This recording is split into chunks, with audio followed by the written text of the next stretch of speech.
ગાયકાર અંબાલાલ પટેલનું અનુમાન આગામી 48 કલાક ભારે વરસાદનું અનુમાન મુંબઈથી સુરત સુધી ભારે વરસાદની વકી છે। માછીમારોએ સાવધ રહેવાની જરૂર છે।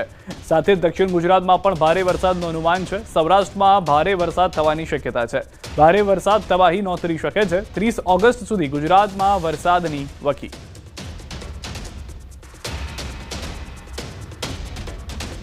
આગામી લગભગ 48 કલાકમાં હજુ પશ્ચિમ ઘાટમાં પવનોની સ્થિતિ વધારે રહેશે। દરિયાખેડૂએ સાવધ રહેવાની જરૂર રહેશે। છેક મુંબઈથી લઈને સુરત સુધીના ભાગોમાં ભારે પવન ફૂંકાશે અને દક્ષિણ સૌરાષ્ટ્રના ભાગોમાં ભારે વરસાદ થવાની શક્યતા રહેશે। હજુ પણ સૌરાષ્ટ્રના કેટલાક ભાગમાં ભારેથી અતિ ભારે વરસાદ થવાની શક્યતા રહેશે।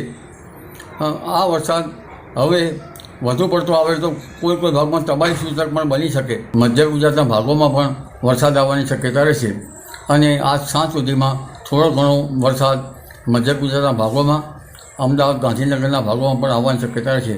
પણ ઉલ્લેખનીય છે કે તારીખ 30મી ઓગસ્ટ સુધીમાં અને ખાસ કરીને સપ્ટેમ્બરની શરૂઆત સુધીમાં રાજ્યના ભાગોમાં ઘણા ભાગોમાં ભારે વરસાદી ઝાપટા પડવાની શક્યતા રહેશે।